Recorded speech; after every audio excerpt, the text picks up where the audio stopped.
Hello, and welcome to Dark Hearts with Stacy Lee. I have a very special story to end the year, just for you. I've been saving this for our last episode of 2024, and it's a tragedy that's close to my heart. I can positively guarantee you have not heard this story before because it comes right from my father's case files. If you're new here, my father served as Iron County prosecutor in Utah for 2 terms, and then after that, he was appointed to be a judge by Governor Leavitt. This is the actual file from the case. It has passed through many hands over the years, and my father brought it to me just as you see it now. Inside this file is the story of a terrible crime. This file contains everything from the original mugshots, the actual photographs, to the statements of officers and attorneys typed up on type paper or written with a pen. This is a little piece of history, and it's an event that neither my father nor I want to see forgotten. It's so rare for someone like me to have access to something like this file, and I spent days poring over the documents, recognizing the handwriting on some of them and the notations, like the secretary's initials who typed them. I knew some of these people. It was very nostalgic for me. There's also a very shocking bit of information at the end of this story that throws everything I will report to you in question. And this find will raise more questions in an already mysterious case. This is a story from my father and mother's youth, a story of the senseless murder of a teenager just working to earn some money and the incredible manhunt for an elusive criminal. Today we are talking about the murder of Arden Heap. I'm your host, Stacy Lee. Let's begin.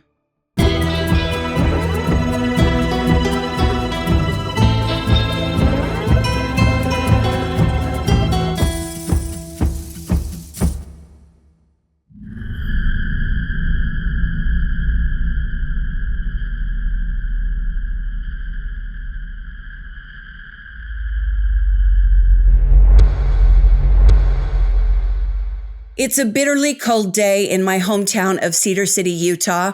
I've taken you to Cedar City before in this episode entitled The Dog Valley Murder. Cedar City is a beautiful small town centered around Southern Utah University.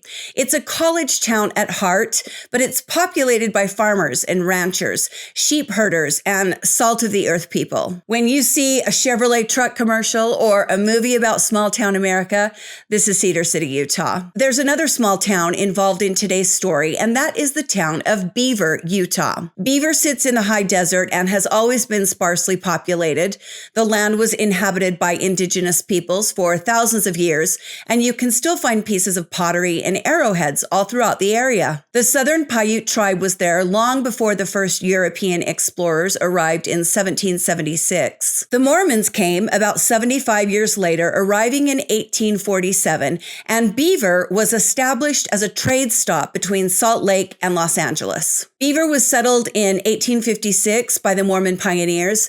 These settlements in early Utah were set up in a string along the road. By design, the cities are located a day's ride on horseback apart. So from where I live in St. George, Utah, in the south, Cedar City, my hometown, is a day's horseback ride from St. George. Beaver is a day's horseback ride from Cedar. Fillmore is a day's ride from Beaver. Scipio is a day's ride from Fillmore, and then you come to American Fork, Lehigh, Provo, Salt Lake City, and Ogden. The cities are spaced very regularly, always designed to be a day's horseback ride from each other. Later on, when cars were common, Beaver and Cedar City served as a rest stop for those traveling between Los Angeles and Salt Lake City, Denver, the Midwest. And there were lots of little motels built to accommodate people traveling along what became I-15. There are still more motels in these little towns than most have because they were rest stops. And of course, there are a lot of gas stations for traveler to fill up along the way. It's in one of these little gas stations in Cedar City, brand new back in 1956,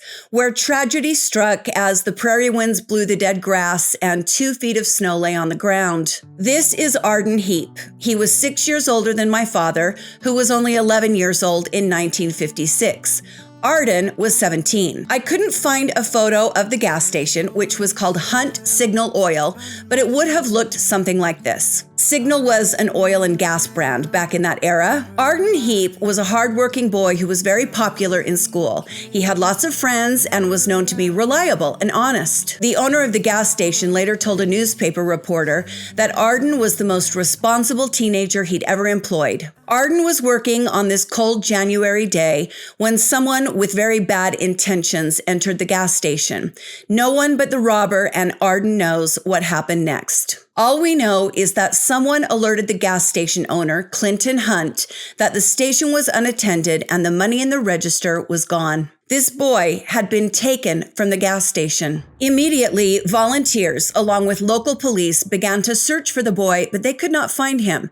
The police gathered handwritten statements, like this one, from a man named Cecil Adams, stating that he drove by the gas station and saw Arden not long before he was abducted. It was really cool to hold these artifacts in my own hands. A month passed, and then two, and then a man named Raymond Hutchins walked into the police station in Beaver with some bad news. Raymond was the foreman on a state road crew that was working on Highway 91. He and a man named Robert Draper saw something strange about 50 feet down a ravine in Wildcat Canyon. Robert scaled the steep ravine, which you can see here from an original newspaper clipping, and there they found the body of Arden Heap. He had been shot 3 times in the back of the head, or so they thought. I know exactly where this spot is, and as I thought about this crime, I couldn't help but imagine this awful night in my head. I could hear the feet of Arden's killer crunching through the snow on the side of the highway.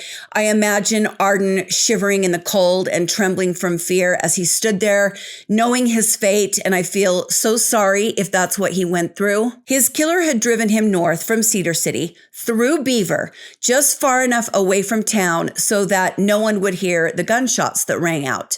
That was the theory. The killer had driven north of Beaver and dumped Arden's body just south of Cove Fort. I imagine the killer as he bends down and pushes Arden's body to get rid of it, and I hear it rolling down the hill, breaking the sagebrush as it goes. And then I'm sure it was very, very quiet. I hear the killer walking back to his car, breathing heavily, slamming the car door, and driving away, leaving Arden alone in the snow for 80 days waiting to be found.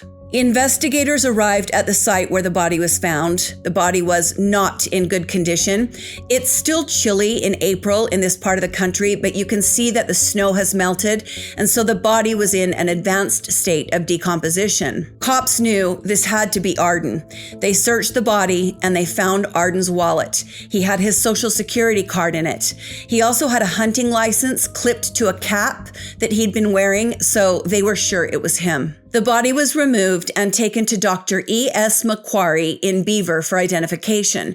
The doctor said that he thought there was a possibility that Arden had been shot elsewhere, and then he was driven to the spot where his body was dumped, but he couldn't be sure. I like to think that was the case. Then the scenario I have imagined of Arden shivering in the cold, waiting to be shot, wouldn't have happened. The local National Guard unit and high school boys from Beaver High were brought in to search for evidence. I want to read you from the newspaper article. It says, "In orderly lines, like soldiers stalking an enemy, the searchers screened the sagebrush country along both sides of the highway in the area where the body was found. The townspeople were shocked at the brutality of this crime.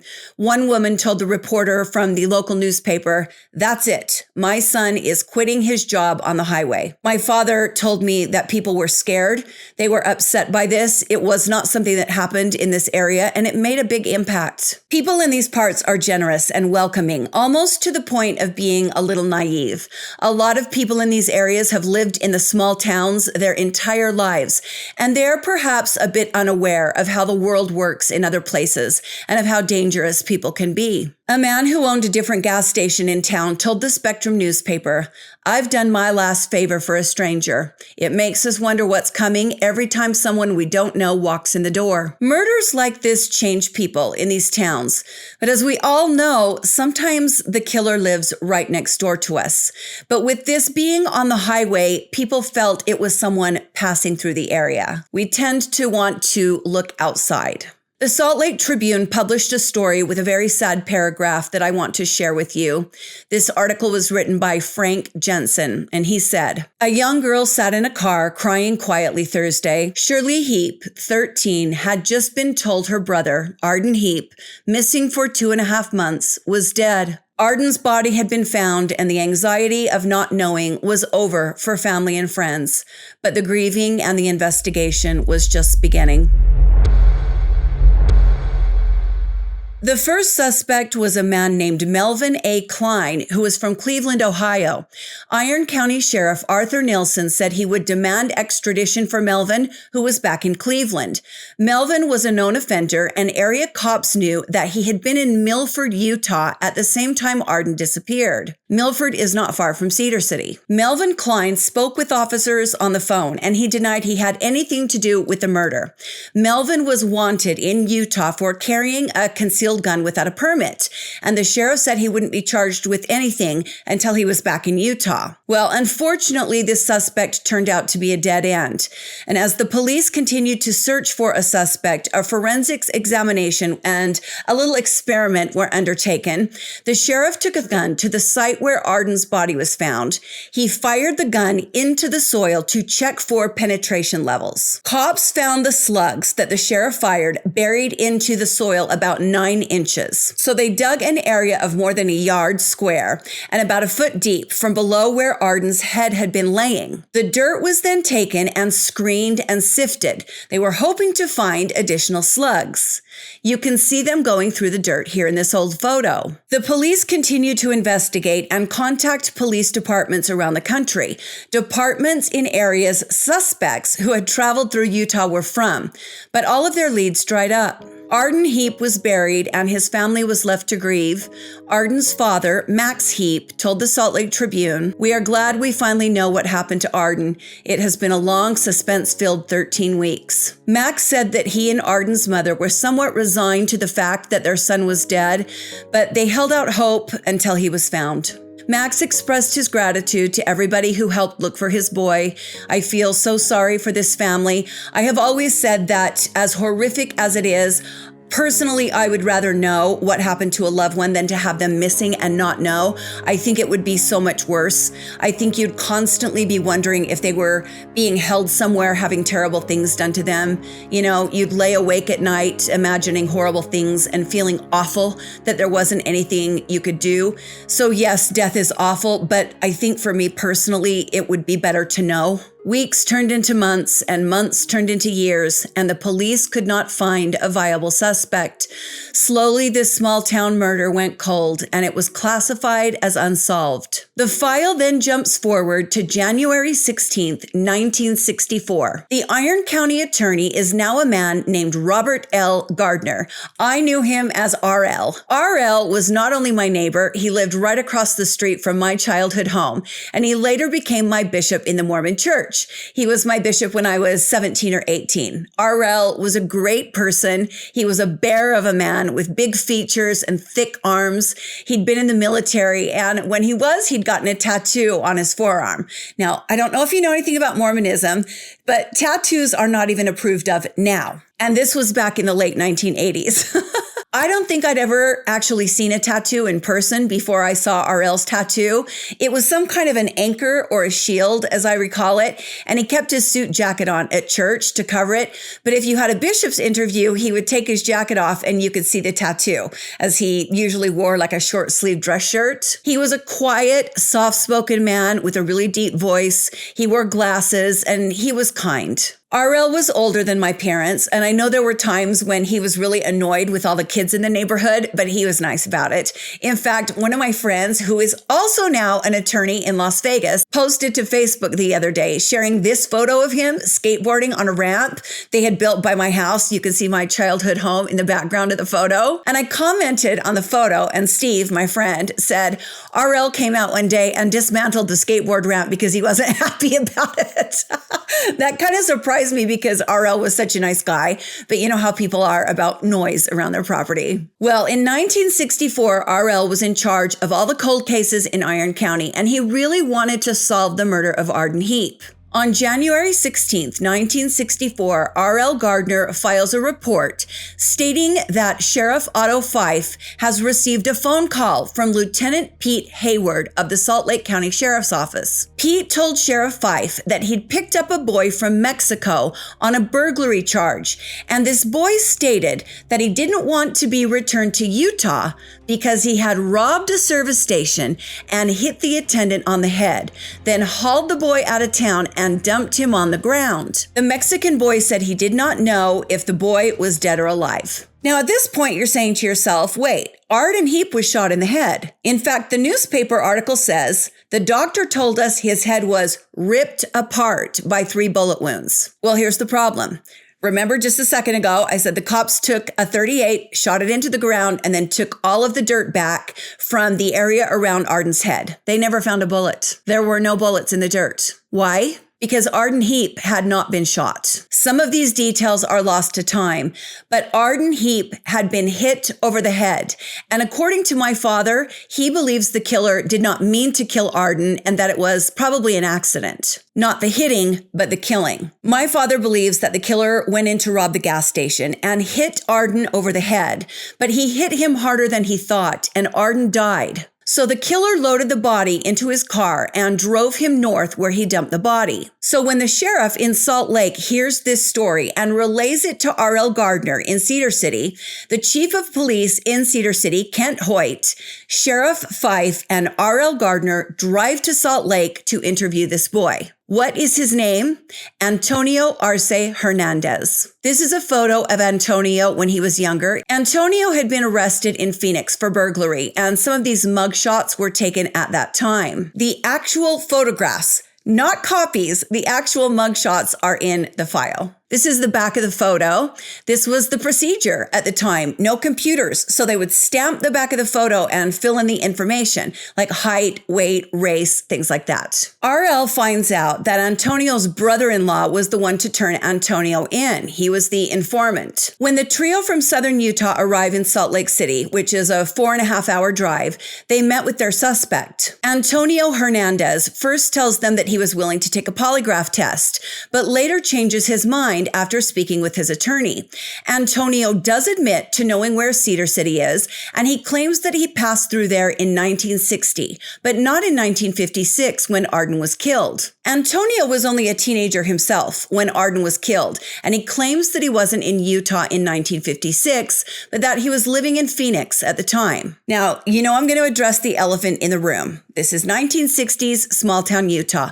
This is a Mexican suspect. These are also 3 very good men, 3 honest men whose religion, Mormonism, teaches them to treat all people with kindness. Do I believe racism existed at that time and in that town? Of course I do. But this suspect didn't come into view because of his race. He came into view because of something he told the police himself. His brother-in-law turned him in, and then I believe he gets picked up in Wyoming. And then that sheriff calls the Utah sheriff and says, hey, I've got this guy that's saying, don't take me back to Utah because I committed a murder there. So while we all know many, many cases where race comes into play, I truly do not believe this to be one of those cases. So after Antonio asks for an attorney, RL, Sheriff Fife, and Sheriff Hoyt have to leave Salt Lake City without a confession. R.L. Gardner then flies to Phoenix to speak with a man named Rudy C. Felix, who was an Arizona Highway Patrol officer.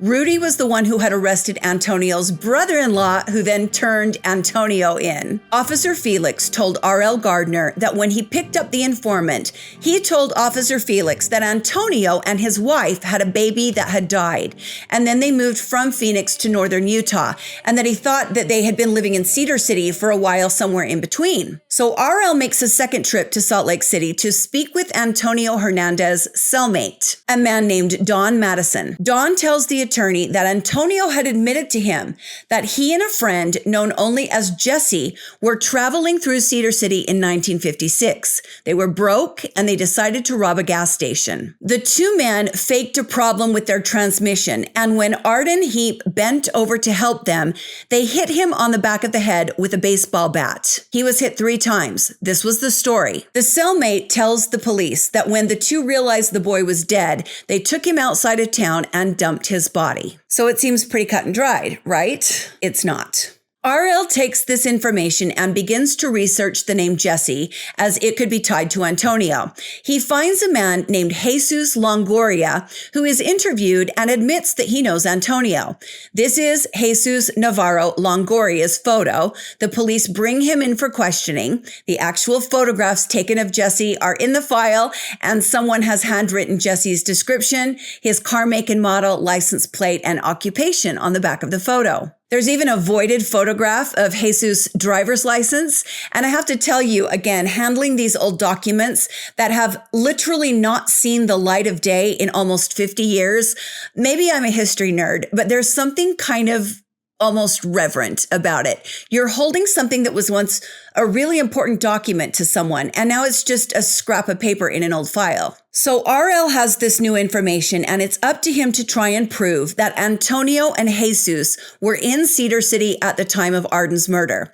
He inquires as to a lead on the suspect with this very letter written in February of 1964. He's writing to the Teamsters and Chauffeurs Union of Salt Lake City because he has found a note in the file that states a man named Ivan Collins stopped on the side of the road that night to help some people whose car was broken down. Who is Ivan Collins? He's a limousine driver that was taking a client to Salt Lake City. Somehow in the midst of this murder, somebody remembers thinking, I saw a limo in town that night. And then the police back in 1956 contacted the limousine company. Nothing came of it then. So when RL finds this note in 1964, he's like, well, this is a good lead. So RL writes this letter to the Teamsters asking if the agency could inform him as to Ivan Collins' whereabouts. RL wanted to speak with Ivan Collins. Then RL writes this letter to Ivan Collins himself, asking him for information as to what happened that night. He tells Ivan that he knows he was passing through the area on the night of the murder and wants to know if he can remember anything about the license plate number or anything else about the person he stopped to help on the side of the road. Maybe it was the killer. RL gets a reply in the form of this very handwritten note. The actual note is still in the file. Art Wallace tells RL that he can confirm Ivan Collins stopped to help a motorist on the Bullhorn Flat that night, but that Ivan has since been fired and he no longer has contact with him. The letter written to Ivan Collins cannot be forwarded from the limo agency because nobody knows where he is. The limo manager apologizes for not being able to help RL, and that is where his investigation hits a dead end. He then sends this letter to Lieutenant William Robinson of the Salt Lake Police Department, stating that the consensus is there is not enough information to prosecute Antonio Hernandez, and that if he is innocent, the Iron County Prosecutor's Office does not want to try and force it. The proof just isn't there. I want to show you some video from the actual file. R.L. Gardner did so much work on this. He's got absolutely everything on his suspect, even the original fingerprints taken. As you can see here, this stuff is so fascinating to me. Here you can see the pages and pages of research into this suspect, the witnesses, the statements taken, and then he's got pages and pages of handwritten notes that you can actually read, unlike my father's handwriting. Although through the years, I have learned to decipher my father's chicken scratch. These old papers have a smell to them that I absolutely love. Jason kept walking in over the days I was researching this, and he yelled, "Stop smelling those papers, you weirdo." They smelled like my grandma's house, just very nostalgic. So R.L. Gardner, he really tried. He gave it more than the college try, but there was just nothing else he could do. The file then sits for almost another decade, filed away in a drawer in the Iron County Prosecutor's Office until my father becomes the county prosecutor and finds it. Like I said, my father was 11 years old when Arden was murdered, and he remembers the entire event very well. He wanted to take a shot at solving this crime. On November 25th, 1975, my father sends this letter to the Salt Lake County Sheriff's Department, briefly describing the crime and asking if he can get the original file from former county attorney Ferris Andrews, who had died by 1975. My father receives word that the file cannot be found, and there is no additional information in Salt Lake City. All that's left of the documentation on this murder is here in my hand, carefully collected and preserved by R.L. Gardner, who left this earth in 2018 at age 88. My father had no choice but to drop this matter, as there was nothing more that could be done. With the original state documents destroyed regarding the one and only suspect, what are you going to do? To this day, the murder of Arden Heap remains unsolved, but I told you there was a shocking twist, and it's a doozy. In the late 1960s, on the north side of Cedar City, Utah, a man was digging for sand to use in a project for his backyard. He was out by where the golf course sits now with a small bulldozer, and the bucket hit something hard. At first, the man believed it was a rock, but then he saw green paint. He got down out of the bulldozer and walked into the hole that he'd dug. He used his hands to spread the sand, and he could not believe what he was seeing. It was the roof of a car. He dug further down, and yes, now he was sure there was a car that someone had buried in the sand just north of Cedar. The man alerted the sheriff, Irish Shopman, who arrived to view what was under the soil. Soon, a few other cops arrived, and yes, they had discovered a green, late 1950s model car buried in the dirt. Who put this car there and why? My father heard this story right from the sheriff many years later. He doesn't know what became of the car, if the cops ever tracked the owner. He was just a teenager when this discovery was made. And by the time he heard this story, many years had passed. But he has always wondered, was Arden Heap's killer a local? A local who did a terrible thing and then had to get rid of their own car because Arden's blood was inside? Why would someone bury a car in this small town? There's something else. Many years later, word came to my father that there had been a deathbed confession. The story goes that someone who was in their last days of life told their wife, quote, "I just have to get this off my chest. I killed that boy at the service station." I asked my father who the confessor was, and he paused and he thought for a moment and he said, "I can't say. I don't want to be involved in speculation, but I could tell he has a pretty good idea." Then he told me if I'd have had the deathbed confession information, I'd have turned the guy in. I don't care how old or how sick he was. But he didn't hear about it until it was too late. I still think he's got a pretty good idea as to who said it, but because there's nothing that can be done and he does not want to speculate, he's not sharing it. And I understand that. As I researched and wrote this story, which took me a lot longer than they usually do because I had to go through the file, nothing on the internet to pull up on a Google search. I actually had to read the whole legal file, but I couldn't help picture Arden walking around in the gas station. You know, he was just a boy. He was in his hometown, a safe place, just trying to earn some money for college, for his future. A college he would never get to attend, a girl he would never get to meet, children that would never be born, all because someone ended his life on a frigid day in a tiny corner of the world. Was it a foreigner passing through this little piece of Americana, or was his killer one of our own? I don't think we will ever know. Thank you for joining me today on Dark Hearts with Stacy Lee. I sure hope you enjoyed that episode. I had a really good time putting it together. It was a lot of work, but I wanted to end the year with something really special. Happy New Year, my friends. Would you hit the like button and subscribe to the channel if you want to see more from me? It helps a lot. You know, I've got 2 podcasts. This one is called Dining with Death. It's an archival series. I don't make new episodes of this one. This is the current podcast, Dark Hearts with Stacy Lee. I post brand new episodes every Monday and every Wednesday, and you can hear some stories on the podcast that you will not hear on YouTube. Both podcasts are on Apple, Spotify, and Amazon. I want to give a special thank you to my patrons and let you know bonus content is on your way. And of course, if you've got a few extra bucks to donate to a good cause, would you consider ours? Our community raises money to donate to police departments that have cold case DNA in storage that has never been tested. We are trying to help solve some cold cases like the one today. If you watch this short video on my channel, it will tell you all the ways you can donate. I keep a spreadsheet of the name, the username, the date of the donation, and the amount. We're about halfway to our first goal. I want you to know how much I appreciate each and every one of you, and I hope that you have had a wonderful holiday season. Stay safe, my friends, and be kind to each other, and I will see you next time on Dark Hearts with Stacy Lee. Bye.